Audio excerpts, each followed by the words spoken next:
Alright, what's up guys? Got a 94 Z28 today, CC503 cam, 3000 stall 373s, typical street car. We're gonna tune it today. So let's see what kind of power we can make. Not gonna be on a dyno or anything, but I'm gonna do some seat of the pants stuff. So customer dropped it off, he's from Wichita. So I already got the tune downloaded. I'm gonna modify it real quick and we're gonna go for a ride and start tuning on it. All right, so on this one today, what I'm gonna do, I'm not even gonna flash it yet. I'm actually gonna go log it and I wanna see what's up with it. It sounded like I had an exhaust leak when I started it coming off the trailer, but I could be wrong. So I think it was either an exhaust leak or kind of a lifter trap or something. To me, nothing crazy. Okay, let's see here. Come on, what COM port are you on? Oh, you're not plugged in. That would help if I was plugged in to the car. Let's see here. Yeah, customer, he contacted me a couple weeks ago, I think, and he had to drop it off this time because, okay, COM 8, there we go. Connect. All right, let me get this thing connected and then we'll go for a ride. Oh, e-brakes on, okay. Cold start's real good.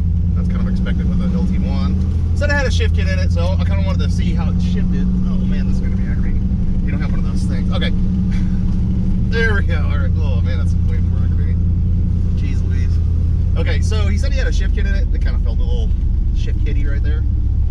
I'm gonna go for a ride in it and then see what I'm dealing with. So I'm not gonna mess with the cold start on it. Actually, cold started really good. I didn't even look at the tune yet. I just downloaded it, so I don't even know if it's a stock tune or anything. But I'm gonna go ahead and just log it for a minute. I'm gonna let it warm up and stuff. It does sound like it has a slight exhaust leak, but it's not. I'll see if it's affecting the O2 readings or not. And then I'm gonna have to get a wideband bung welded in if it doesn't have one. I'll probably go to my buddy's shop and do that. I got an extra bung laying right there. So, but yeah, let me let this thing warm up. I think it's a stock tune because the air pump's on right now. So that's what it thinks. Okay, this car's gonna kill me, huh? There we go. Okay. Got some Chick-fil-A tea. Man, that stuff's good. But yeah, let me see what this thing looks like before I start really digging into it. It looks like the O2 sensors are gonna work.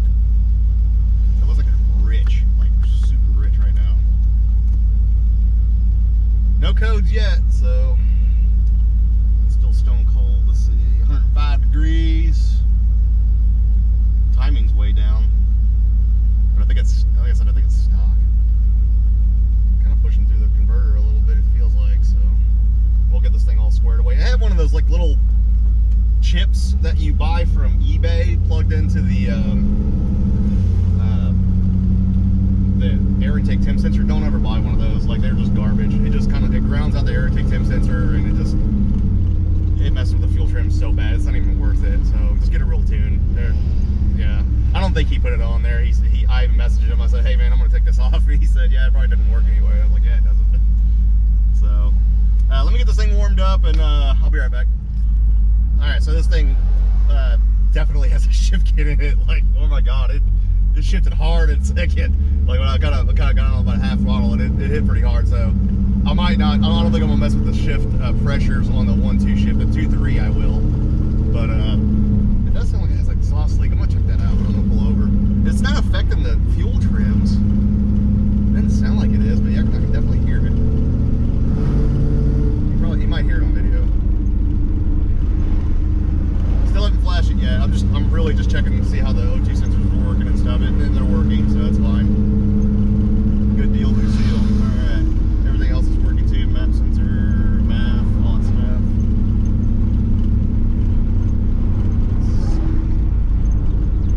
Good deal. All right, yeah. I'm gonna pull over up here. So I do these just like an LS. I put them in speed density first, turn off deceleration, fuel cutoff, and all that stuff. I tune them in speed density, get the VE tables dialed in, and then go and turn the MAF back on, still leave DEFCO off, And then, there's a big old church here.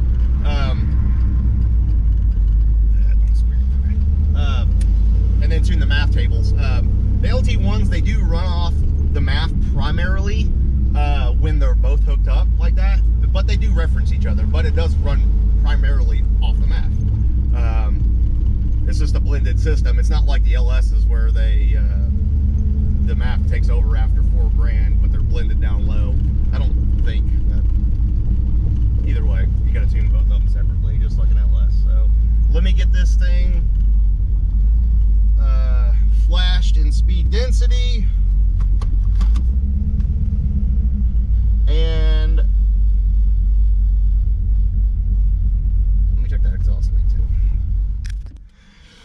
All right, looking at the tune, it's a bone stock tune, so stock timing map and all that stuff. So we're gonna give it a little spice here. So change the spark table. I usually start off with like a copy and paste a stock. I mean a good spark table that I know that's good, that I've tuned multiple times, and if it gets spark knock in certain spots, I turn it down or do whatever I need to do. But it's a damn good spark table. Let's see, that's good on that one. Make that like that. I just kind of copy and paste a couple of things and just kind of work off of them that way. It's a bone stock tune. It has the EGR and everything still hooked up. All I'm doing is copy and pasting EGR stuff and all the emissions and all that whatnot, the air pump, all that stuff. So air pump is actually disabled in it. That's funny. It was calling for the air pump though for some reason. EGR's off. Maybe somebody did mess with it a little bit. Nothing crazy. Oh yeah, it's bone stock. I think they just turned off the emissions. I don't think they really did anything else to it. Let me see what the fans are at. The fans are turning down. Okay, that's good. Yeah, let me get all this copy and pasted over. We'll start off on speed density, and then we'll dial in the VE tables. All right, I got it flashed. Now it sounds like it has a cam in it, so that's good. I don't think those stock tunes really know what to do with a cammed vehicle or something. I don't know. It sounded like it was stock, but it was also idling a little high too. So I got it idling at like 750. You can hear a 503 cam now. They ain't as crazy as anything, but hey, they'll get the job done if that's all you want. Ain't no big deal. I'm gonna let it warm up. Sounds good. Oh yeah. Should be going in the closed loop pretty soon. There it goes. And same thing with LS cars. Just go various RPMs and loads. Oh yeah, she is rich. Oh yeah, she's rich. Yeah, same thing with like an LS car. Just go various RPMs and loads. The only difference is you can't really see exactly what cells you're hitting, so you just have to go with your gut, you know, with it. I'd usually do, again, for 30 minutes. Nothing crazy. I don't go wide open throttle or anything like that. I'll bring up to about 4 grand or whatever, and I just do math tuning after that. So let's go for a ride. Let's see how she feels. You know, as many of these cars as I actually tune, I don't drive many automatics for some reason, but I guess it gives me a first-hand experience to tune. But I've never had a problem remote tuning one, really, so. But yeah, this thing's super rich. It drives good. You can tell it's cammed, but it's a small cam. To me, the CC503 is pretty very, very mild cam. You know, it's like one step above a hot cam. This one's running about 180 degrees, 190 degrees, so I don't think it has a 160 stat in it, which not really a big deal. But if it gets any hotter, you know, I'll double check all the cooling and stuff, because I had that problem before. But yeah, it looks like it did. I think if it were overheated, it would have already overheated. I think it's fine though. But we're gonna go ahead and keep on driving this thing. I'll take it on the highway here in a minute. I'm just doing some stop and go traffic. Do some highway driving, get it all dialed in, and then switch up back over to the math, and then do some math tuning, and then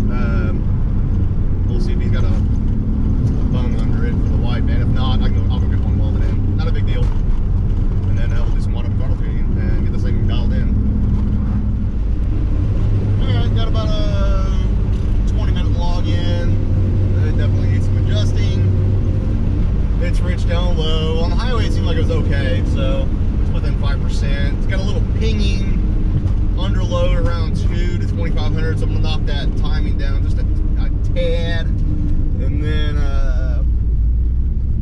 rinse and repeat pretty much, just like I said, just like an LS. Man, you can tell it shifts pretty hard. I'm gonna leave the pressure alone. The pressure's totally fine. Yeah, like right there, it was picking up some knock, but it could be false. So I'm gonna turn the timing down, and if it picks it up again, it's gonna be false. It could be that little exhaust leak it's got, so that can be picking up some false knock. But I did hear some audible knock get on the highway, just kind of like under just a halfway load. So let me look at this log and let's adjust it. All right, got the first version knocked out of the way. It was about 15% rich in certain spots, and then in the upper RPM it was kind of lean. So usually pretty typical with a canned vehicle. I'm not putting that stupid thing on. I usually promote wearing a seatbelt, but I mean, like, Jesus, like that is, yeah, I can't stand that. It's still a tad rich, but I'm gonna leave it be right now.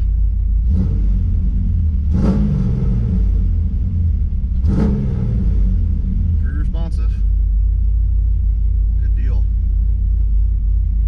It's like 3% rich. Nothing crazy. Yeah, it's a lot better than 15 to 20 where it was at on idle. So I'll probably I'm gonna do one more log, I think, with the VE tables. Usually these don't take that long to really dial in VE tables. They're pretty simple. I use a program called Trimalizer, and you make a CSV file from EEHack, and then you save it, and then you put it on the Trimalizer thing, and it kind of looks at everything. You take your stock or your file from your bin file, your VE table from your bin file, paste it in there. You modify the clipboard data, which is like your copy, and it asks you if you want to do it. So you click yes, and then you paste it back to your tune, and then it's done. Essentially, you gotta kind of smooth it and stuff if it hasn't caught anything else. So that's what I was doing. I was smoothing it out and stuff, so there wasn't really any peaks or valleys or anything. And then you do that for the lower one, and you do this. You do the same thing for the upper VE table too, because there's two different VE tables on an LT1 stock PCM. So do that, smooth them out, rinse and repeat. So I usually get them within, like again, about 2%, and then I'll turn the MAF back on here, and then we will dial on the MAF. But everything's going pretty good, shift's pretty good. I knocked that timing down too. It was actually getting some pretty good knock, like right below 2,000 RPM and around 2,000. So I knocked that down about 4 degrees. It ain't gonna hurt anything. I left the upper RPM because it actually didn't seem to mind it. So we'll see if we get any more knock. If we do, I'm gonna deaden that knock sensor down low, because I don't think it's real knock. EEHack actually does a real good job about determining real knock versus false knock. You'll get a bunch of like if you click the analyze button, you'll get a bunch of things like you'll see like VE, and then you'll see knock analyzer. You click that knock analyzer, and then you'll see exactly where it's picking it up at. So like the green circles are usually false knock, and then the red circles are real knock. If you get like pretty big circles, it's probably a bad thing. If you got small ones, then it's probably like just little minor stuff. So not really a big deal, but it gives you something to work off of. It's kind of different than HP tuners. HP tuners actually gives you an exact where the event happened at, and then how much it was actually pulled. This one doesn't do that. It just kind of does a big circle thing. So I'll have to show you on the next log here. I'll take the camera down and I'll show you. So but yeah, let me go drive this thing, and let's rinse and repeat. Yeah, I know it's false knock now because I can't hear it anymore, but it's still picking it up right there, and I can hear an exhaust leak. So I think it's got a small exhaust leak. I'm probably gonna head home real quick, and then I'm gonna check his exhaust manifold bolts, and then see if I can find a loose one or something.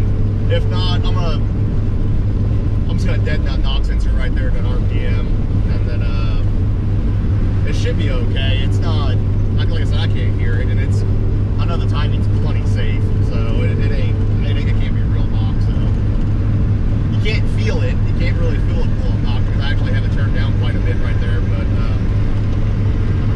it's definitely there, so we'll figure something out with it. But overall, it actually drives pretty good.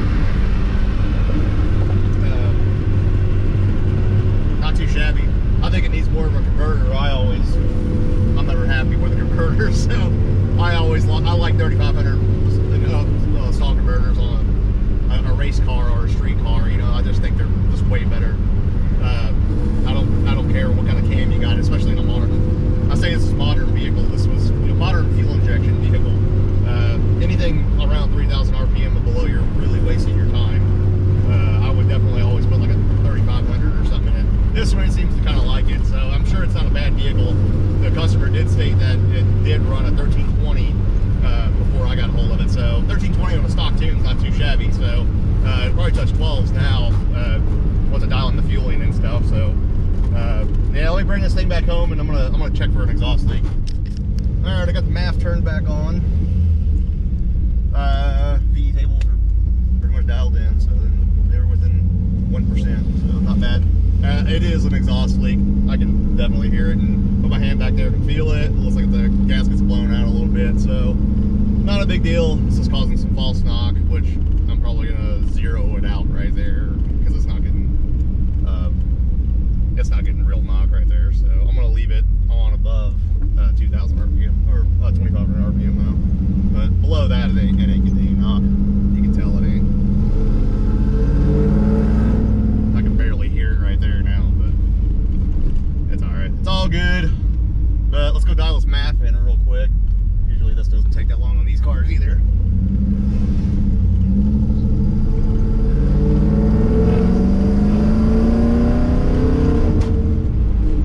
Car scoots pretty good. That's about half throttle at the most. Runs pretty good, not bad. I'm just not.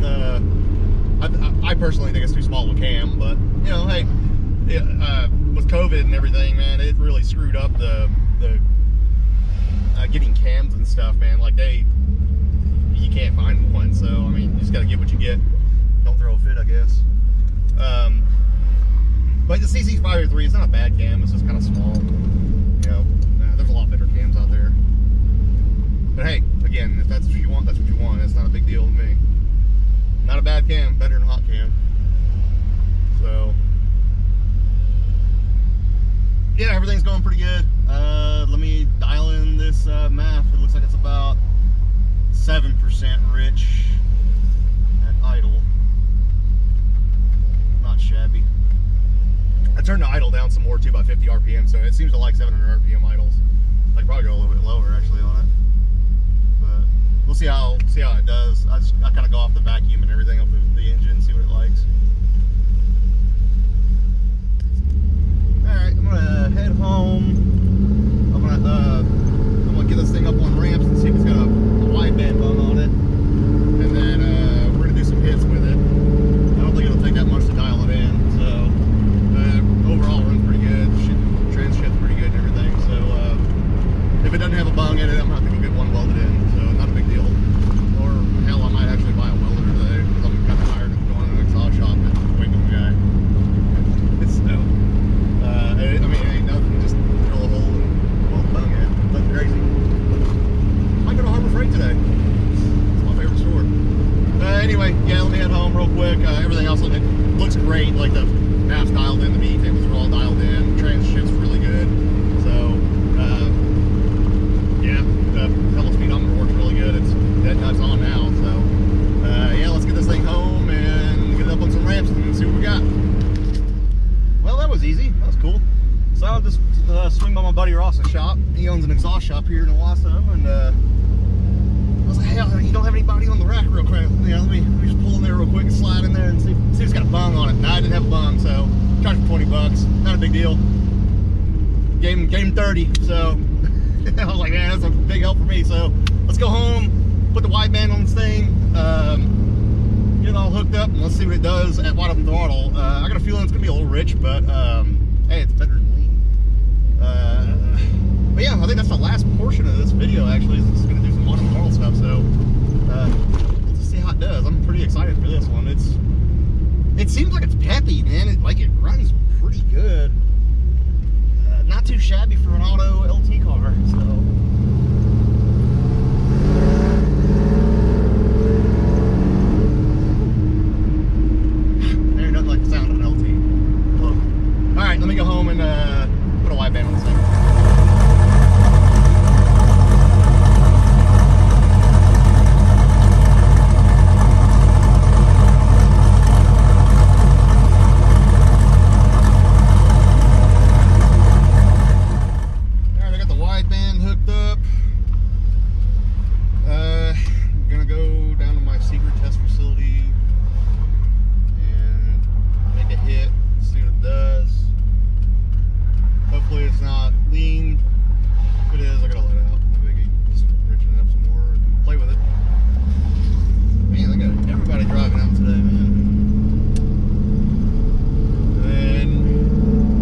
dead nuts on 13.0. Wow, that's a first for me. I don't think I've ever nailed it on the first one like that, so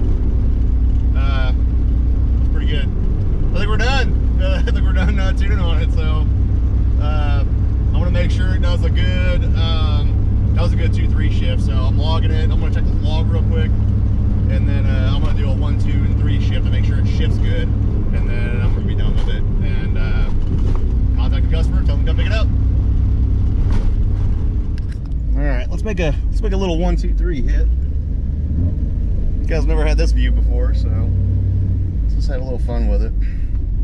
I'll keep an eye on the wideband again. I'm just gonna go. I'm not even gonna stall it up. I'm just gonna go from a you know, idle.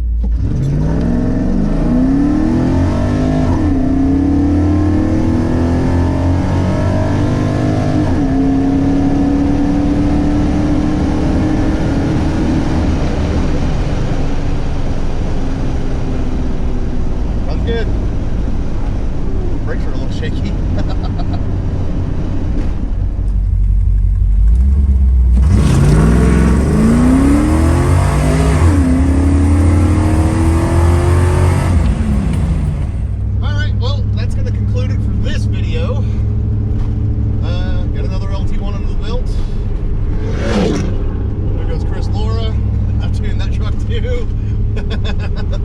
That's funny. Wonder where he's going. So anyway, guys, thanks for watching. Please like, subscribe, do all that stuff. You can even hit the little ring bell thing every time I upload something. I try to upload something every weekend, or I've been trying to.